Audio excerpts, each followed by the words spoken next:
તો સાબરકાંઠાના હિંમતનગરમાં વરસાદમાં ભરાયેલા પાણીના આકાશી દ્રશ્યો સામે આવ્યા છે। પાર્કિંગમાં પાર્ક કરેલી કાર ડૂબી ગઈ હોય તેવો ડ્રોન વિડીયો પણ સામે આવ્યો। હિંમતનગરના અનેક રહેણાંક વિસ્તારો તેમજ અનેક સોસાયટીમાં વરસાદી પાણી ભરાઈ ગયા છે, ત્યારે આસપાસના વિસ્તારોના ખેતરોમાં પણ જળબંબાકારની સ્થિતિ છે। હિંમતનગરના હાથમતી નદી અને હાથમતી વેસ્ટ વિયરના આકાશી દ્રશ્યો પણ સામે આવ્યા।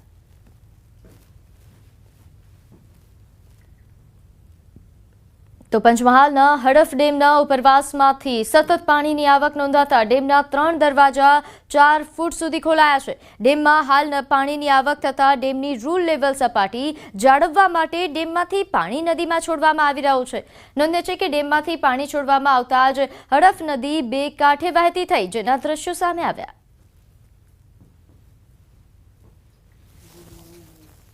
તો અરવલ્લીમાં પણ વરસાદી માહોલ છે। શામળાજીના મેશ્વો ડેમની મેશ્વો નદી 2 કાંઠે વહેતી થઈ। ઉપરવાસમાં ભારે વરસાદના કારણે મેશ્વો નદીમાં પાણી આવ્યા છે।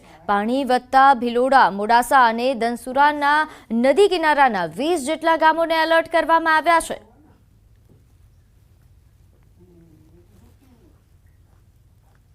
તો અરવલ્લી જિલ્લાનો સૌથી મોટો વાત્રક ડેમ છલકાયો છે। વાત્રક ડેમમાં 12,600 ક્યુસેક પાણીની આવક થઈ રહી છે। ઉપરવાસના વરસાદથી માલપુરના વાત્રક ડેમ તેની મહત્તમ સપાટી વટાવી ચૂક્યો છે। રૂલ લેવલ જાળવવા માટે વાત્રક નદીમાં પાણી છોડાયું। વાત્રક ડેમના 2 દરવાજા 3 ફૂટ ખોલીને નદીમાં પાણી છોડાયું હતું। વાત્રક ડેમમાં પાણી છોડાતા આગળના ગામોને પણ સતર્ક કરવામાં આવ્યા છે। તો દ્રશ્યો વાત્રક ડેમમાંથી પાણી છોડાતા નદીના છે। તો પંચમહાલમાં વરસાદ બાદ ડેમ ઓવરફ્લો થયો। પાનમ ડેમના 6 દરવાજા ખોલાયા। 6 દરવાજા 7 ફૂટ સુધી ખોલીને પાણી છોડવામાં આવી રહ્યું છે, જેના કારણે નીચાણવાળા વિસ્તારોને એલર્ટ જાહેર કરાયું છે। હાલ ડેમમાં રૂલ લેવલ જાળવી રાખવા માટે ડેમના દરવાજા ખોલવામાં આવ્યા છે। પાનમ ડેમમાંથી પાનમ નદીમાં પાણી છોડવામાં આવતા જ નદી કાંઠાના પંચમહાલ જિલ્લાના શહેરા તાલુકાના 5 તેમજ મહીસાગર જિલ્લાના સંતરામના 2 તો લુણાવાડાના 9 અને ખાનપુર તાલુકાના 1 ગામોને એલર્ટ જાહેર કરવામાં આવ્યું છે।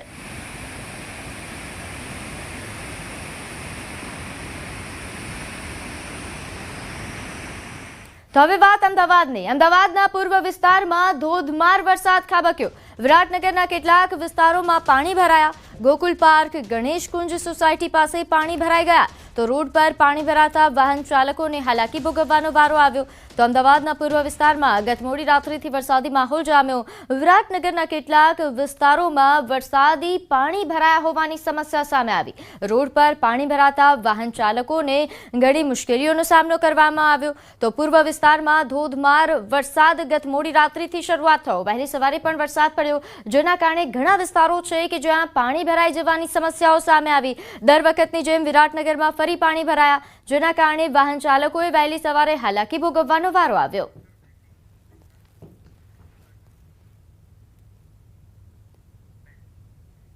તો અરવલ્લીમાં માલપુર પંથકમાં ધોધમાર વરસાદ વરસ્યો। ગ્રામ્ય વિસ્તારોમાં ધોધમાર વરસાદ। અહીં માલપુરના જાલમખાંટના મુવાડા ગામે સાંભેલા ધાર વરસાદ વરસ્યો। અણિયોર, વાંકાનેડા આ ઉપરાંત ભીમપોડામાં પણ વરસાદ નોંધાયો હતો। તો અરવલ્લીમાં વહેલી સવારથી ધોધમાર વરસાદ। અહીં જાલમના ખાંટના મુવાડા ગામે વરસાદ નોંધાયો। આ ઉપરાંત અણિયોર, વાંકાનેડા અને ભીમપોડામાં પણ વરસાદ નોંધાયો હતો, જેના દ્રશ્યો સામે આવ્યા છે। ઘણા એવા વિસ્તારો છે કે જ્યાં પાણી ભરાઈ જવાની સમસ્યાઓ પણ સર્જાઈ। તો આ તરફ ધોધમાર વરસાદથી બનાસકાંઠા પાણી થયું। થરાદના મલુપુર રોડ પર વરસાદી પાણી ભરાયા। થરાદની કૃષ્ણાનગર સોસાયટીમાં પાણી ભરાતા રહીશો મુશ્કેલીમાં મુકાયા।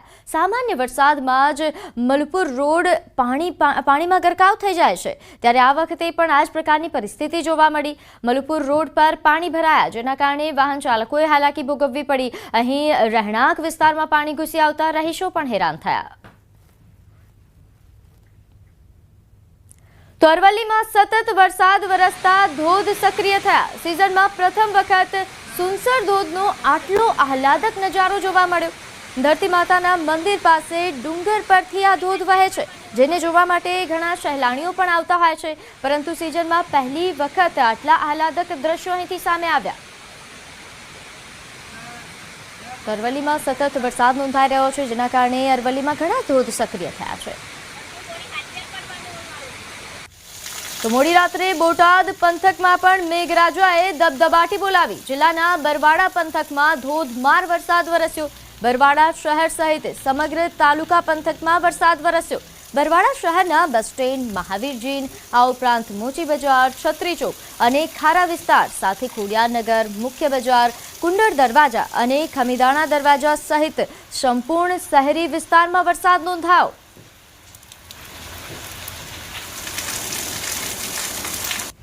તો પાટણના રાધનપુરમાં પણ વિરામ બાદ વરસાદી માહોલ. રાધનપુર શહેર તેમજ ગ્રામ્ય વિસ્તારમાં ધીમી ધારે વરસાદ વરસ્યો. અહીં કુંતાસરી, મઘાપુરા, પ્રેમનગર, પોરાણા અને ગૌટિંબા સહિતના ગ્રામ્ય વિસ્તારમાં વરસાદ નોંધાયો. તો અહીં અસહ્ય ગરમી વચ્ચે વરસાદ વરસતા વાતાવરણમાં ઠંડક પ્રસરી, લોકોને ગરમીથી રાહત મળી.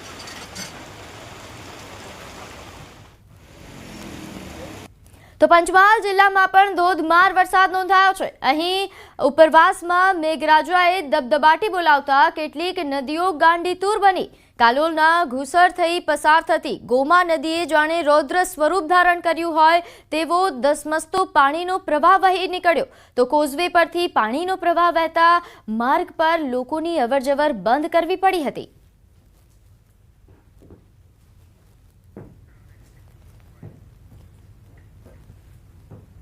તો આ તરફ હાલોલમાં પડેલા ભારે વરસાદના કારણે વડોદરાનું તંત્ર એલર્ટ મોડ પર છે. હાલોલ પાવાગઢમાં પડેલા ભારે વરસાદના કારણે પ્રતાપપુરા સરોવરમાં પાણીની આવક વધી છે. ત્યારે પાણીની આવક વધતા પાલિકાએ પ્રતાપપુરા સરોવરના દરવાજા ખોલ્યા છે. ભારે વરસાદના પગલે પાણીનો પ્રવાહ પ્રતાપપુરા સરોવર તરફ વળતા પાલિકા એલર્ટ બની છે. ઉપરવાસના ભારે વરસાદના કારણે પ્રતાપપુરાથી આજવા સરોવર સુધી પાણી ન પહોંચે તે માટે પ્રતાપપુરાના દરવાજા ખોલાયા છે.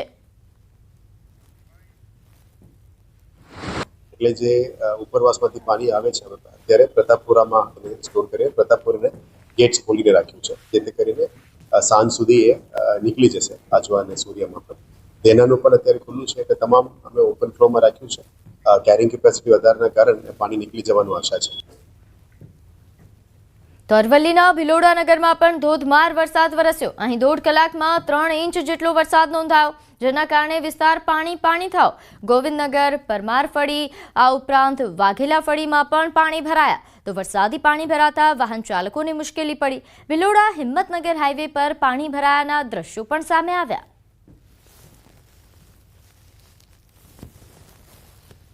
તો આ તરફ મેઘરાજના કુણોલ ગામે પણ કોઝવે પર એક બાઇક ચાલક તણાયો. ગામમાં લોકોએ જીવના જોખમે બાઇક ચાલકનો જીવ બચાવ્યો. કુણોલ ગામમાં આવેલ કોઝવે પર પાણી ફરી વળ્યા છે, જેના કારણે લોકોને અવરજવર માટે મુશ્કેલીઓ પડી રહી છે અને તે દરમિયાન આ ઘટના બની.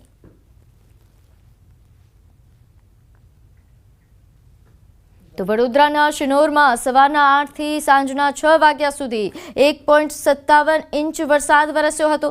નીચાણવાળા વિસ્તારોના ખેતરોમાં વરસાદી પાણી ભરાયા છે. ગતરોજ અહીં મેઘરાજાએ દબદબાટી બોલાવી. ખેતરોમાં વરસાદી પાણી ભરાતા કપાસ, એરંડા સહિતના ખેતી પાકને નુકસાન થવાની ભીતિ છે. ખેતરોમાં વરસાદી પાણી ભરાતા ખેડૂતોના જીવ તાળવે ચોટ્યા. શિનોરમાં સિઝનનો અત્યાર સુધીનો કુલ 33.66 ઇંચ વરસાદ નોંધાયો છે. તો હાલ તો ખેતરો પાણીમાં તરબોળ.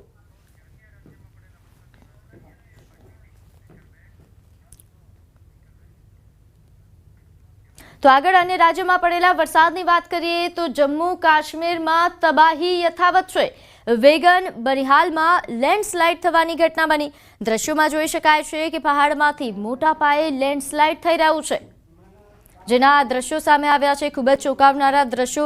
નોંધનીય છે કે જમ્મુ કાશ્મીરમાં ભારે વરસાદના કારણે તબાહી યથાવત છે. હજુ પણ લેન્ડસ્લાઇડની ઘટનાઓ બની રહી છે, જેના એક આ દ્રશ્યો વિડીયો પણ સામે આવ્યો.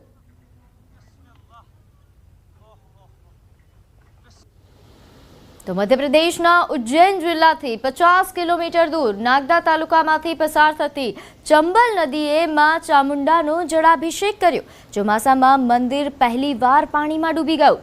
ચામુંડા મંદિરના પૂજારીએ કહ્યું કે આટલા જોરદાર પ્રવાહ પછી પણ માતાનો શૃંગાર બગડતો નથી અને મંદિરને પણ કંઈ થતું નથી। ઉલ્લેખનીય છે કે ઇન્દોર અને ઉજ્જૈનની આસપાસના વિસ્તારોમાં સતત વરસાદના કારણે 2 દિવસ પહેલા શિપ્રા નદીનું પાણીનું સ્તર વધી ગયું હતું, જેના કારણે ઘાટ પર બનેલા મંદિરો પાણીમાં ડૂબી ગયા હતા। હવે નાગદા તાલુકામાંથી પસાર થતી ચંબલ નદીના પાણીના સ્તરમાં પણ વધારો થવાના કારણે માતા ચામુંડાનું મંદિર ડૂબી ગયું છે।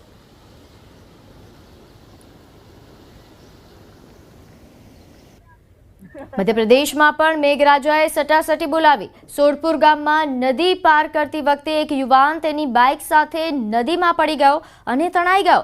જોકે તે યુવાન આગળ ગયો અને તરીને બહાર આવ્યો હતો, પરંતુ તેની બાઇક તણાઈ ગઈ।